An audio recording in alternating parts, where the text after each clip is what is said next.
Olá, eu sou Sandra Amaral e começa agora a Revista da Câmara com as notícias que foram destaque na semana. Deputados aprovam a medida provisória que prevê assistência a venezuelanos e outros imigrantes. Também foi aprovada a licença-paternidade para avós de bebês que não tiveram registro do pai. O plenário aprovou ainda o projeto que fixa valores que os mutuários têm direito a receber de volta se desistirem da compra de um imóvel. E você vai ver também. Na comissão do Foro Especial, juízes e policiais federais dizem que a impunidade não vai diminuir se o excesso de recursos nas várias instâncias da justiça não for modificado. Cientistas e militares pedem ajuda da Frente Parlamentar de Apoio ao PROANTAR para garantir a manutenção da base brasileira na Antártida.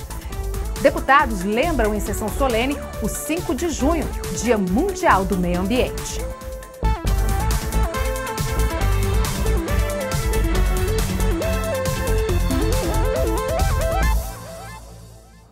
Na primeira semana depois da greve que parou o país, a Câmara começou a debater 3 das 6 medidas provisórias para atender às reivindicações dos caminhoneiros.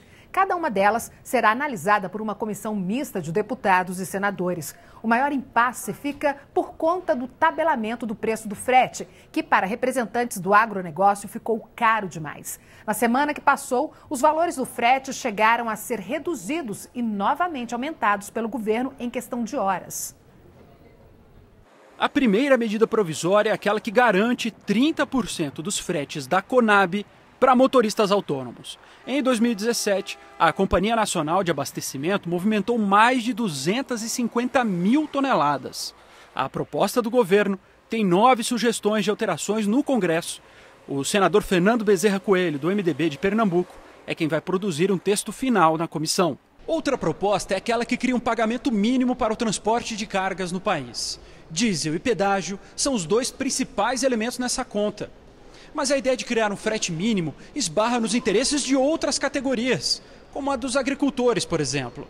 Eles dizem que depois do tabelamento, o custo com transporte teria aumentado em até 40%. Não é à toa que essa é a medida com mais sugestões de mudanças até o momento. Já são 55.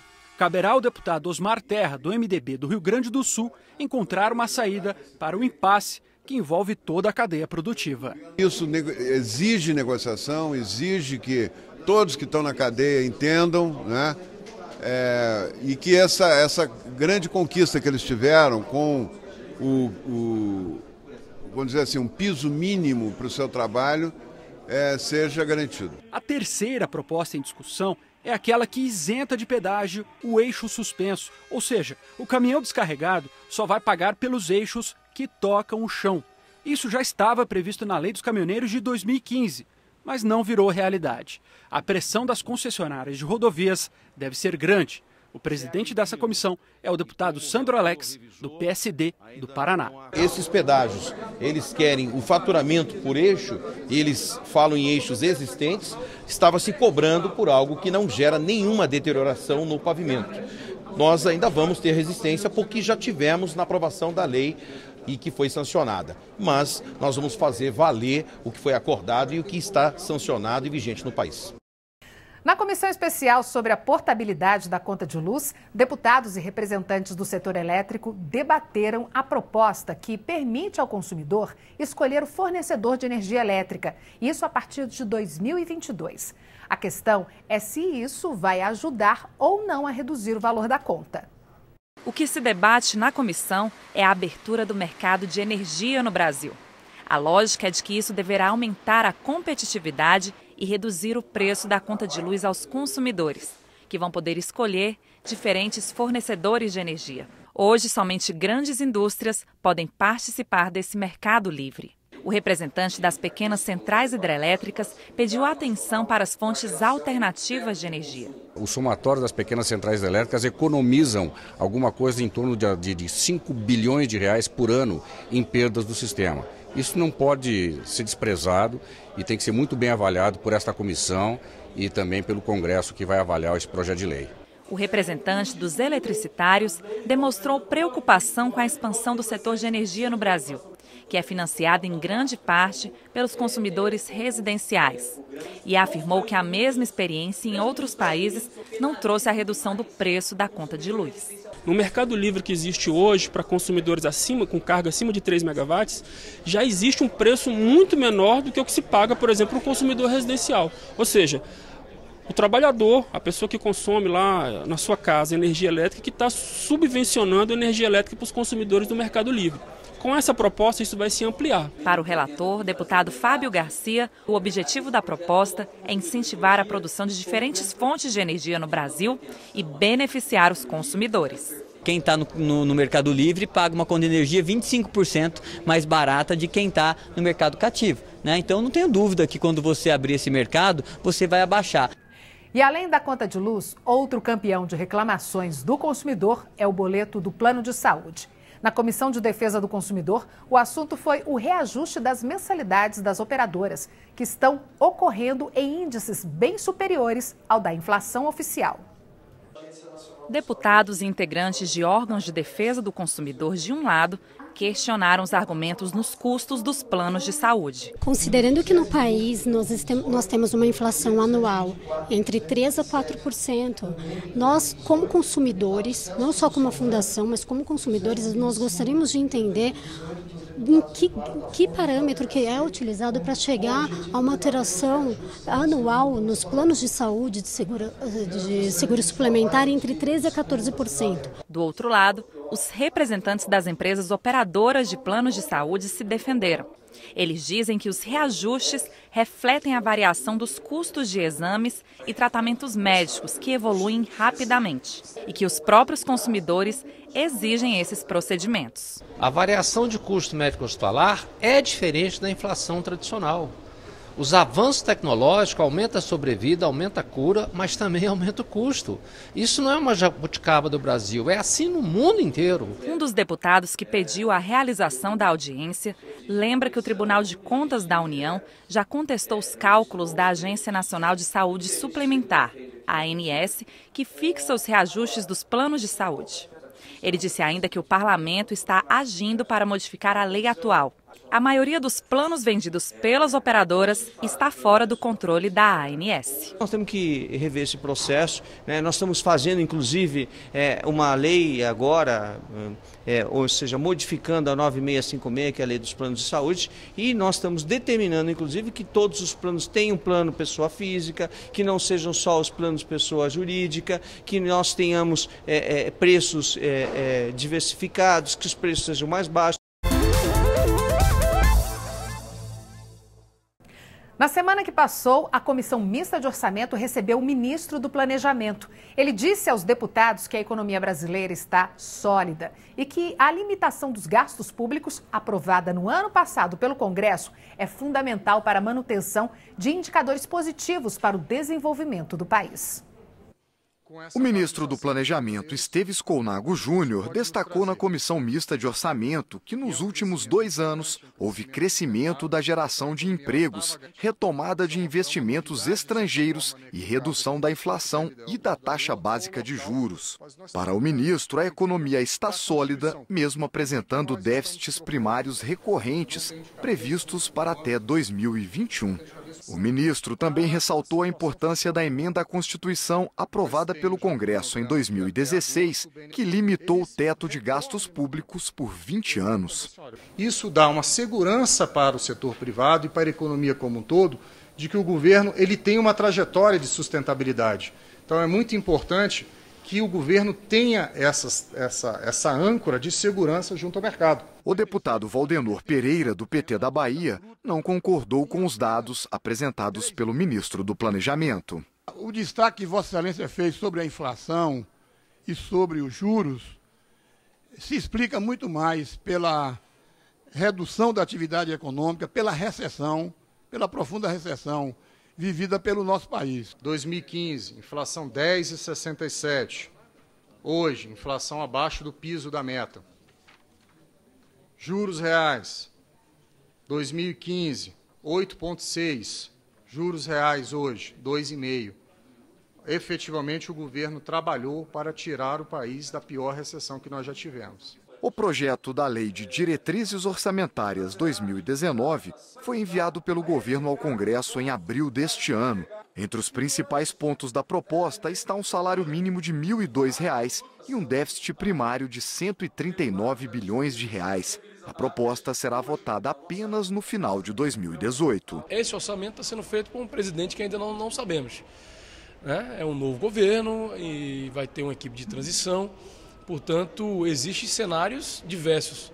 O plenário concluiu a discussão sobre o projeto que trata de novas regras para a criação, fusão e desmembramento de municípios no país, mas a votação ficou para a semana que vem. Foi aprovado o projeto que traz normas para o fim dos contratos ainda não quitados na compra de imóveis, o chamado distrato. O plenário aprovou ainda uma medida provisória que garante atendimento emergencial para refugiados de outros países. Do ano passado para cá, 50 mil venezuelanos chegaram ao estado de Roraima.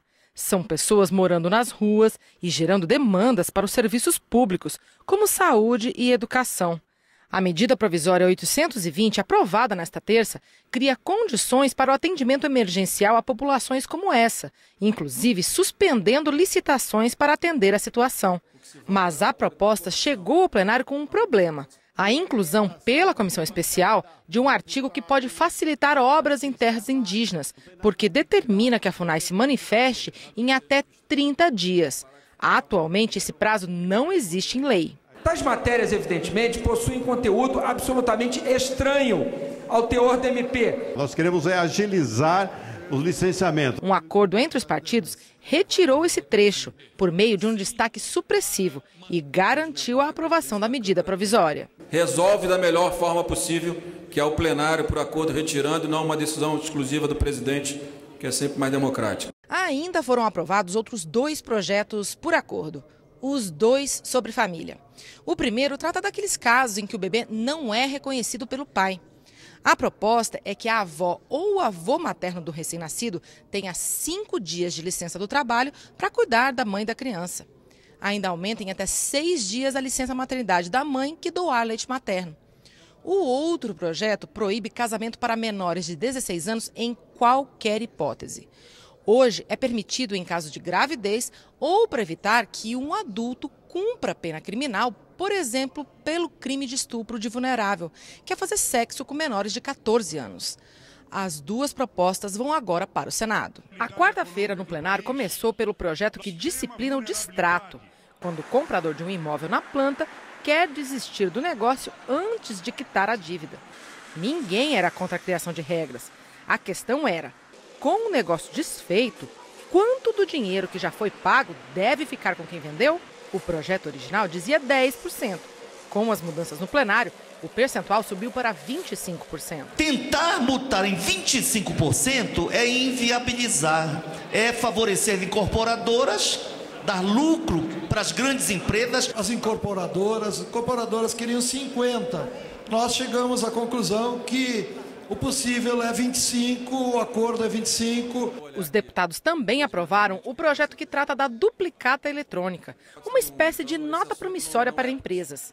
Hoje, qualquer um pode emitir uma duplicata. Com as mudanças propostas, haverá um sistema único e eletrônico dessas duplicatas, o que torna a dívida pública e dá mais confiança para esse instrumento. O que propusemos na autoria desse projeto é exatamente inverter a polaridade do crédito e dar ao vendedor, ao pequeno empresário, a possibilidade de descontar aquela duplicata aonde quer que ele queira. Mas o que deu polêmica mesmo nesta quarta foi o projeto que traz regras para a criação, fusão e desmembramento de municípios. O texto determina o passo a passo do processo e que antes de qualquer mudança é preciso fazer estudos de viabilidade e consultar toda a população atingida. Também estabelece, por exemplo, a quantidade mínima de moradores e de imóveis que um município deve ter. No fim, pela segunda vez, a votação foi adiada. Agora a pedido do próprio relator, deputado Carlos Gaguin. A divergência era muita e o placar estava apertado. Se nós vamos criar novos municípios, nós vamos pegar o recurso dos municípios que já é minguado e vamos dividir para mais uma estrutura com prefeitura, com servidores, com vereadores. O projeto não obriga a criação de municípios. O projeto faculta as assembleias legislativas, observando os critérios que foram discutidos, aprovar ou não. 82% dos municípios que foram criados nos últimos 25 anos no Brasil melhoraram o índice de desenvolvimento humano em relação às suas matrizes originais. Isso é dado do IBGE. Você vai ver daqui a pouco na Revista da Câmara. Cientistas e militares pedem ajuda à Frente Parlamentar de Apoio ao PROANTAR para garantir manutenção da base brasileira na Antártida. Deputados lembram em sessão solene o 5 de junho, Dia Mundial do Meio Ambiente. Veja como foi já já.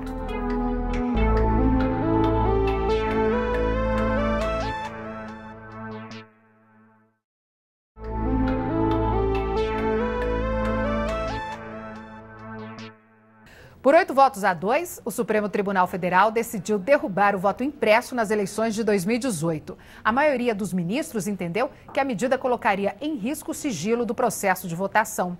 A impressão do voto fazia parte da mini-reforma eleitoral aprovada pelo Congresso em 2015. A comissão especial que debate o fim do foro especial recebeu representantes de juízes e de policiais federais. A maioria concorda com a proposta, mas considera que ela não vai diminuir a impunidade se o excesso de recursos a várias instâncias da justiça não for modificado. A proposta de emenda à Constituição analisada pela comissão especial acaba com praticamente todos os casos de foro privilegiado, em que autoridades não podem ser julgadas pelos juízes de primeira instância. A Constituição ainda prevê que elas são processadas apenas pelos tribunais quando cometerem os chamados crimes comuns, aqueles que não têm relação com as funções do cargo que exercem. Representantes de várias categorias de juízes alertam que a mudança pode não diminuir a impunidade se não for alterado também o sistema de recursos processuais na Justiça. O perigo de se extinguir simplesmente o foro privilegiado é que todas essas autoridades que hoje em tese seriam julgadas por um único tribunal poderão ter também todas as instâncias, digamos, à sua disposição. Isto leva um tempo e este tempo poderá significar prescrição. Se significar prescrição, nós teremos de novo impunidade. Vários deputados da comissão querem acabar também com o foro privilegiado dos presidentes da República, da Câmara, do Senado e do Supremo Tribunal Federal. A PEC mantém no STF o julgamento dessas autoridades. O representante dos policiais federais pediu que o texto não seja modificado para não voltar a ser debatido no Senado, onde já foi aprovado. O deputado Rubens Bueno reagiu. Se começou um processo legislativo no Senado, ele obrigatoriamente tem que passar nesta casa. E esta casa pode não só arquivar, como pode acrescentar ou aprovar o que de lá veio. Poderia sim ser alterado, como o deputado Rubens Bueno colocou, se a gente não tivesse novamente essa alteração como sinônimo de morosidade. Essa demora no trâmite da casa pode sugerir que nós só votemos isso após 2018. O relator disse que a comissão vai ouvir todas as contribuições para decidir se faz ou não mudanças na PEC. O nosso compromisso é com o melhor texto possível, com aperfeiçoamento da matéria. Como parte das comemorações dos 20 anos da TV Câmara, um seminário internacional reuniu pesquisadores e profissionais de emissoras legislativas do mundo inteiro para debater transparência e comunicação. O repórter Tiago Ramos acompanhou. Transparência e proximidade.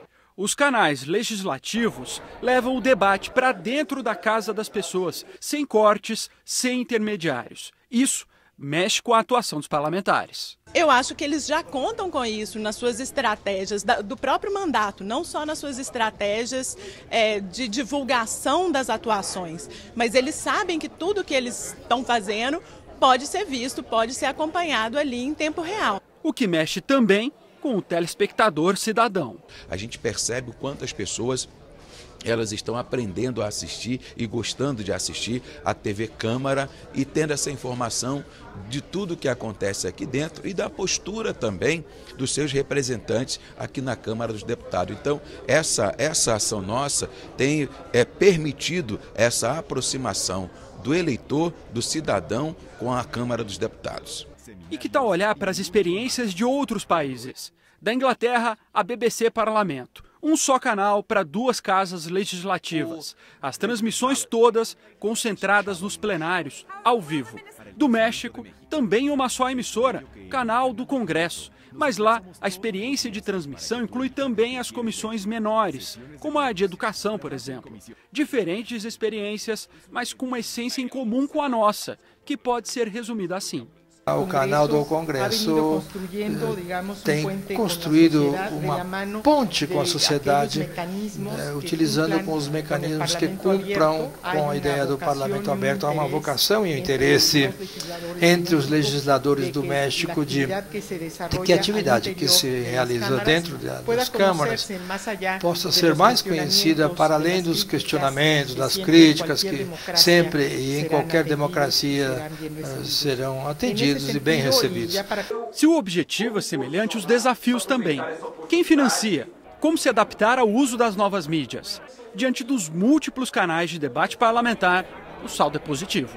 Seria muito difícil um veículo ou um conjunto de veículos comerciais oferecerem esse tipo de serviço da maneira técnica, da maneira profissional e no detalhe que a TV Câmara e todo o sistema de informações da Câmara dos Deputados oferece para a opinião pública. No final, conhecimento acumulado para olhar os 20 anos do passado e também os próximos 20. Essas experiências nos ajudam a refletir sobre as nossas experiências aqui também nesses últimos 20 anos e tudo isso a gente imagina que vai fazer com que a gente tenha uma visão de futuro mais antenada com o que ocorre no mundo e no resto do Brasil. Cientistas e militares do Programa Antártico Brasileiro pediram a colaboração da Frente Parlamentar de Apoio ao PROANTAR para garantir a manutenção da base brasileira no continente do gelo. Pesquisadores e militares da Marinha detalharam como estão sendo realizadas as pesquisas sobre mudanças climáticas, aquecimento global, poluição do ar, camada de ozônio, biologia marinha e outros temas feitas por cientistas brasileiros na base da Marinha. Além dos gastos com os estudos envolvidos, o PROANTAR precisou de mais recursos para a reconstrução da Estação Antártica Comandante Ferraz depois do incêndio de 2012. Além disso, a Marinha tem projetos ousados para a base na Antártica. Para mantermos o projeto vivo, nós precisamos de 38 milhões de reais por ano. A Marinha ela tem contribuído com quase toda a totalidade desse valor, além da Petrobras e da Força Aérea Brasileira. Mas hoje nós precisamos de cerca de 230 milhões, no mínimo, para um novo navio polar com a capacidade de quebrar gelo. Nós temos espécies novas que nunca foram descritas para a ciência e, além disso, o potencial de usar essas plantas para benefício da sociedade, com a extração de substâncias químicas, em usos medicinais, da indústria de cosméticos, agricultura. Os pesquisadores lembraram que os recursos destinados em 2013 para o PROANTAR já estão esgotados. Eles aguardam a publicação do novo edital do governo e pediram apoio dos parlamentares para a continuação dos estudos no continente gelado. Nós sabemos que o Programa Antártico depende de uma logística dificílima, sofisticada, lá no continente antártico, para que as pesquisas possam continuar. Em 5 de junho, última terça-feira, foi comemorado em todo o mundo o Dia do Meio Ambiente. Todos os anos, a ONU propõe um tema diferente para celebrar a data. Este ano é Acabe com a Poluição Plástica. A Câmara realizou uma sessão solene para lembrar a data. 8 milhões de toneladas. Você ouviu bem? 8 milhões de toneladas de plástico foram produzidos nos últimos 10 anos. Isso é bem mais do que foi despejado no planeta em todo o século XX. São cerca de 400 anos para fazer o processo de biodegradação desses materiais. O ano era 1972. Em junho, a Organização das Nações Unidas realizaria a primeira conferência sobre meio ambiente em Estocolmo, na Suécia. Esta conferência é considerada até hoje um marco. Foi a partir daquele encontro, há 46 anos, que teve início uma mudança no modo de ver e tratar as questões ambientais ao redor do mundo, além de serem estabelecidos princípios para orientar a política ambiental em todo o planeta. Representantes de 113 países, entre eles o Brasil, e de 400 organizações governamentais e não governamentais, estiveram na Suécia e foram eles que instituíram o 5 de junho como Dia Mundial do Meio Ambiente. O planeta encontra-se hoje em um momento crítico. E o problema é que não temos outro planeta. Esse é o nosso planeta. A Conferência de Estocolmo teve como meta discutir as consequências da degradação do meio ambiente. E já naquela época, assuntos bem atuais foram debatidos. Em projetos de licenciamento ambiental, aqui na Câmara e no Senado, há o projeto de lei do veneno, o pacote do veneno, que pretende ampliar o uso de agrotóxicos. Está embutida nessa discussão de modernização a retirada de atribuições dos órgãos de controle, dos órgãos de regulação da área ambiental. Representantes do governo federal defenderam na sessão solene a política para o meio ambiente do Executivo. Iniciamos também no Ministério do Meio Ambiente um projeto de corredores ecológicos de conectividade e que hoje traz já os seus primeiros frutos. Semana passada foi anunciado a queda da taxa de desmatamento histórica na Mata Atlântica. Então, nós estamos tentando diversificar esforços, mantendo o nosso foco histórico na Amazônia, mas diversificando os esforços para ações como controle também de irregularidades no uso de agrotóxicos.